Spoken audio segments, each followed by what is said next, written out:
Channel को ऐसे और वीडियो के लिए। उत्तराखंड के एक छोटे से गांव में सर्दियों की एक रात थी। गांव की बिजली अक्सर चली जाती थी और उस रात भी घुप अंधेरा छाया हुआ था। पूरा गांव ठंड के डर से अपने अपने घरों में बंद था। नीरज गांव के हाई स्कूल में पढ़ता था। उसके पिताजी की तबीयत खराब थी और उसे पास के कस्बे से दवा लानी थी। वह शाम को ही निकल पड़ा, पर रास्ते में कस्बे की दुकानें बंद मिलीं। दवा तो मिली नहीं, पर लौटते हुए रात हो चुकी थी। वापसी के रास्ते में जंगल का एक छोटा हिस्सा पड़ता था, जिसे गांव वाले काली घाटी कहते थे। वहां के बारे में कई कहानियां प्रचलित थीं। कभी किसी ने चीखें सुनी थीं, कभी किसी ने परछाइयों को चलते देखा था।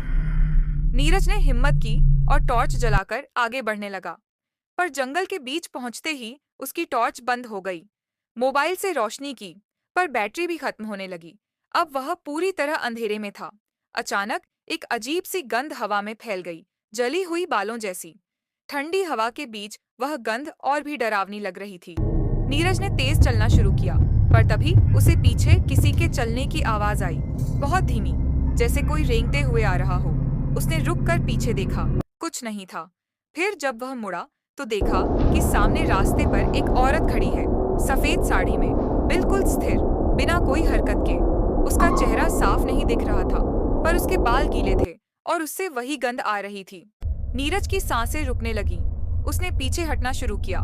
तभी उस औरत ने सिर घुमाया, पूरा 180 डिग्री तक। उसकी आंखें खून जैसी लाल थीं और उसकी आवाज वो किसी की भी नहीं थी। दवा लाए हो? उसने पूछा। नीरज के हाथ से दवाओं की थैली गिर गई। वह पीछे मुड़कर भागा, पर उसके पैर भारी हो गए थे, जैसे कोई उसे जकड़ रहा हो। उस रात वह जैसे तैसे गांव पहुंचा, लेकिन बुखार में तपता रहा 3 दिन तक। होश आया तो सिर्फ यही कहता रहा, वो दवा मांग रही थी। गांव वालों ने बाद में बताया कि सालों पहले उस जंगल में एक औरत की झोपड़ी में आग लग गई थी। वह जली हालत में भागी, पर कोई मदद नहीं कर सका। तब से हर साल ठंड की एक रात कोई न कोई वहां उसकी परछाई देखता है, और अगर किसी के पास दवा हो तो वो जरूर आती।